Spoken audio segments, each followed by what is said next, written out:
Okay, Coach Hamilton. How's it going, Coach? Good, how are you? Dax and Allen lead you guys in tackles. I know Dax moved to Mike, this season. How have you liked how those two guys have played, and even Dean and Keyshawn behind them in that linebacker spot through the first 4 games? Yeah, those guys have been solid. Dax, you hope that your linebackers are leading your group in tackles. But Dax is a guy that, at Mike linebacker, he's more than just one player. He's getting a lot of communication handled. He's making sure guys are on the right pages. He plays with a lot of energy and effort, passion. Tiz is the same way. He's growing and learning each day. He's grown a lot over the course of this offseason from the winter until spring ball and now. And Keyshawn and Dean are veteran guys. I've talked about them a lot here. And, playing the way that we would like to play, a lot of times the D linemen don't necessarily get the stats and get the recognition, but they've done a good job as well. And if you're getting the ball fed to your linebackers, then you're probably getting things done the way you'd like to get them done.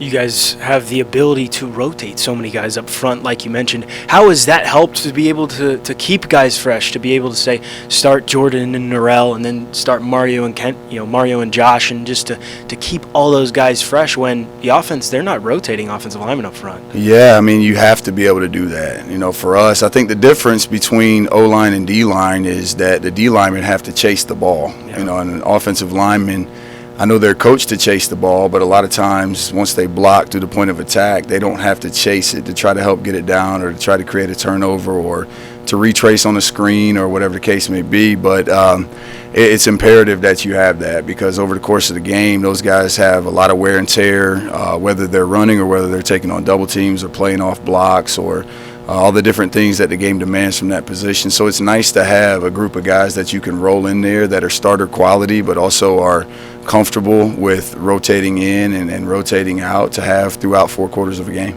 You guys have held opponents to only 29% third down conversion rate. How impressed have you been with how the team has played on third down, as Dax called it on Saturday, money down?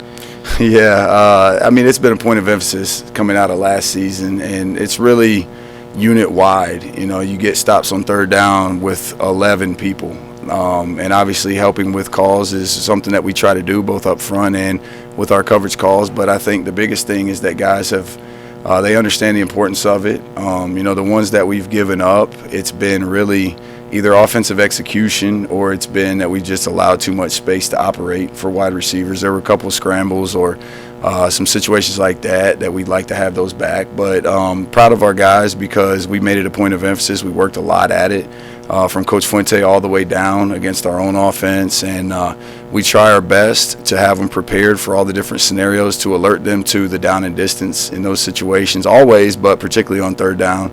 And our guys have responded, and they've done a good job. Through 4 games, opponents have had 46 possessions. They've started 45 of them. The only one was after the interception. They started 45 of them on their own 45 or, behind that.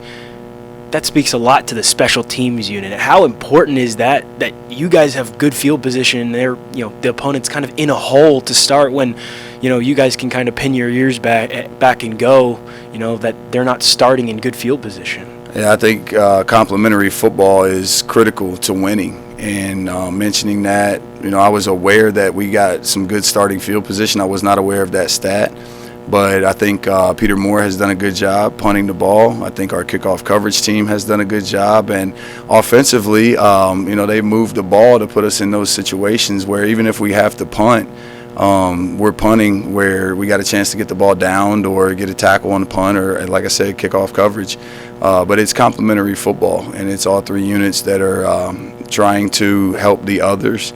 And it's been good for us, and any time defensively you want to continue making the offense snap the ball, because the more times they have to snap it, it increases their risk of either forced or unforced error, which is helpful for us. And then you got to try to keep them back there. So hopefully if you get your punt return team on the field, it's when the offense or the punt team is giving you a chance to create field position for your offense on the flip side of that.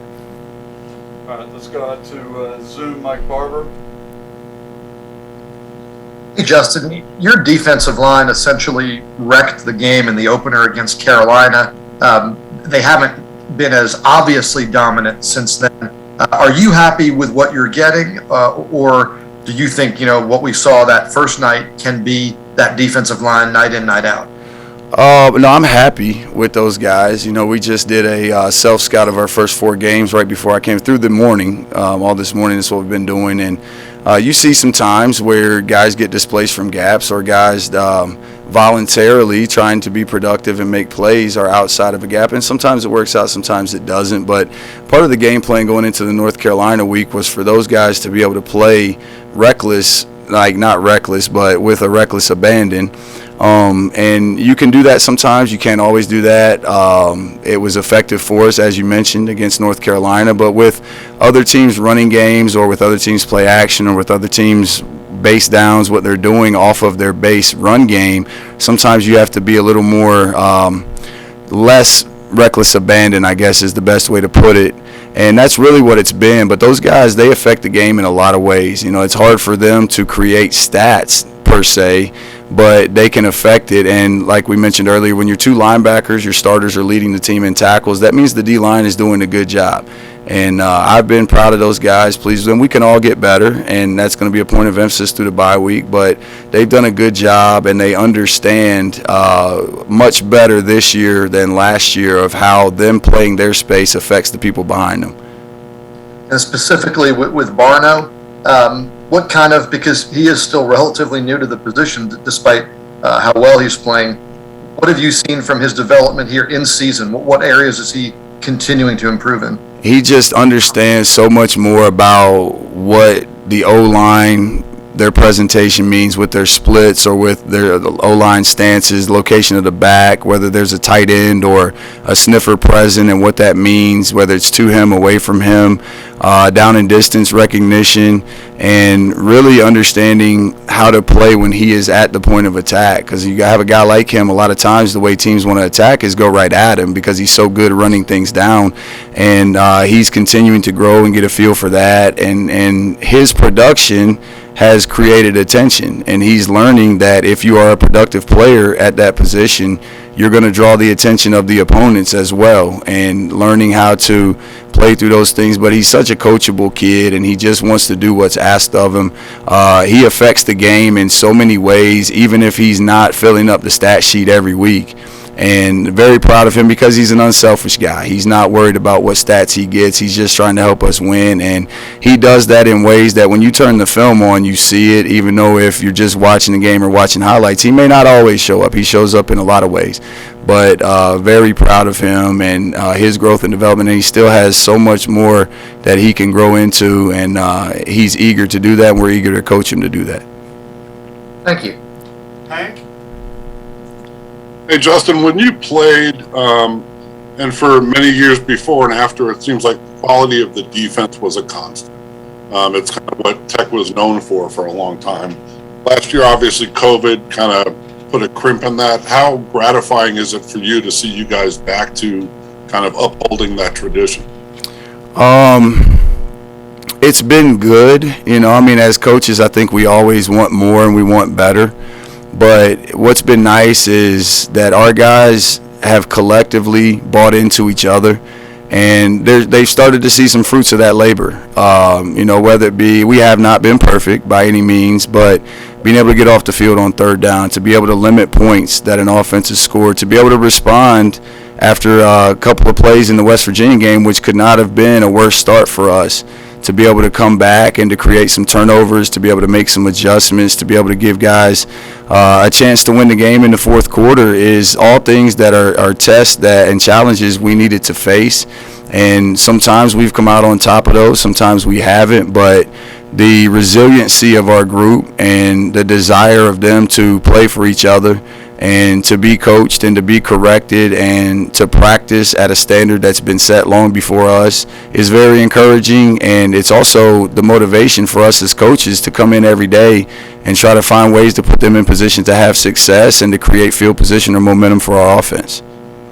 How much have you guys benefited from last year when a lot of guys that probably weren't ready to be thrown into the fire were necessarily thrown into the fire? How much have they benefited from that experience this year when they've been called on? I think there's nothing that can replace game experience. It's the best way to learn and grow as a player, and really as a unit. But the biggest thing is that, and I've said this several times, our guys have gone through things together, tough times together, adversity, and they've had to persevere. And we just talked about this a few days ago. Several of them wouldn't be here, and it's really me included. I don't know if I could have made it through last year and continuing on had it not been for the guys on our team. And several of them have hung on and kept that dream that they have of playing at this level because of other people in our locker room. And you really can't place value on that, because that's ultimately what's necessary for a team or a group or a family to gel and to come together and to realize that what you're asked to do is so much bigger than just you. And I think that that's shown in good ways. We need to continue to build on that and grow on it, because it's only going to get tougher from here on out through the stretch down the end of the season for us. But the experience is certainly helpful. But more than anything, these guys have gone to work day in and day out together through a lot of adverse times, and they realize that it's important to try to give everything you have to guys that are doing the same for you. Thank you. Hey, Coach, you guys have done a good job of not letting big plays happen in the secondary through 4 weeks. How would you say that the secondary is doing so far? What's your evaluation? The secondary, I feel like, has been solid. We can be better. A couple of plays that we've given up. One big play against West Virginia, and really, a couple of other plays down the field. And those things are going to happen when you play challenge defense. You invite those types of throws, and we're going to play against good quarterbacks, good wideouts, good tight ends that are going to make plays. But been very impressed with the amount of throws that we've contested, and really for the most part have been able to do that without getting a lot of penalties. I think the biggest thing that we can improve on is understanding leverage and understanding where I can be aggressive, where I can miss, and where I can't miss. And then also, if a ball is caught in front of us, being able to gather, come to balance, and to get people on the ground. I always tell our guys, it's not the catch that kills you, it's the yak usually that gets you. Now, if you have a vertical throw, obviously those can hurt, but I'm very proud of those guys. They are challengeable, and they are confident. They believe in their abilities. They know that at this level you're going to give up some plays, but most of them have enough experience and enough maturity to have a short memory and come back and challenge on the next one. So it's been good, but they're going to continue to be placed in situations where it's going to be them and another guy, and we've got to make those plays. All right, a couple more. Zoom, David Teal. Justin, you mentioned the West Virginia game a couple of times. They had 30 snaps for 270 yards in the first half and 29 snaps for 99 yards in the second half. What did that improvement show you about your guys' coachability and just their mindset? The resiliency, to answer the mindset part. There was no panic at halftime. Really, there was no panic after the first gash touchdown. And then after the big play touchdown, it was guys that came to the sideline and they said that was on me and I'm going to get it right, basically. But at halftime, we made some adjustments. And, it was encouraging that we could quickly get those things done and that guys could go and execute those. And then the fact that they have the grit that our program's built on, that was tested and that was put to an extreme test in a critical and hostile environment.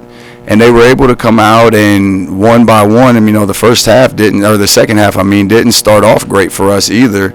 And they kept battling. They just hung in there. They kept fighting, and we strung a play here and a play there to get us into third downs. We got stops, created some turnovers, and even after the field goal in the first drive of the second half, early in the second half, guys were still like, all right, we're good. Let's go, keep rolling it, and we're going to be fine. And, that's encouraging, and it's, to me, hopefully an indicator that we can be put in those situations again, because it's going to happen where things aren't going our way, and we've got the resiliency to come together and fight our way out of whatever's going on, because that's the only way that you can win games throughout the course of a season. And I'm encouraged by that, even though I would rather it not be that way. We know it's inevitable, and I have belief in our guys that will fight through those times. How much has quality depth helped your performance at defensive tackle?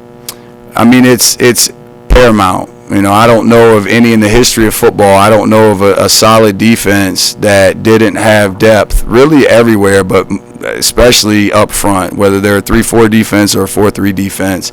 You have to have that. I mean, you're going to have guys throughout the course of a game that get nicked up, banged up, or you're going to have guys throughout the course of a season that have those things happen, and you've got to have people ready to roll that don't have drop-off when they show up in the game, that aren't liabilities. And I'm very proud of our guys, because they knew all through spring ball, all through the off-season, fall camp, that they were going to be counted on in these ways, and they've responded to that. They've conditioned themselves that way. They meet extra on their own. And they really are starting to have a good feel for what's happening and how people are trying to attack them, and they can talk to each other in those ways, and that's been very encouraging.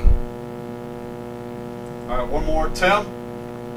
Coach, what have you seen from Cole Nelson? I know Justin Fuente earlier had a lot of praise and said he no longer has the worries that he would have normally with the freshman playing at defensive end, but what have you seen from him so far this season?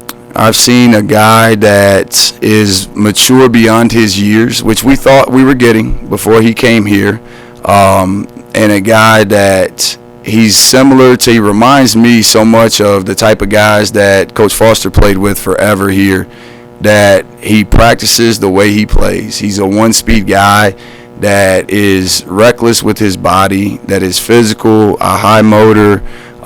He learns quickly, even though he still has to learn and accelerate that for him to be as good as he wants to be. But you coach him on something, and he's going to do everything he can to get it right. And there's no difference in speed when you turn on his practice film and his game film, which is always encouraging. And sometimes it's disruptive for the scout team to the point where you got to be like, hey, slow down a little bit so the safeties and linebackers can see what their fits are supposed to look like, which is a good thing.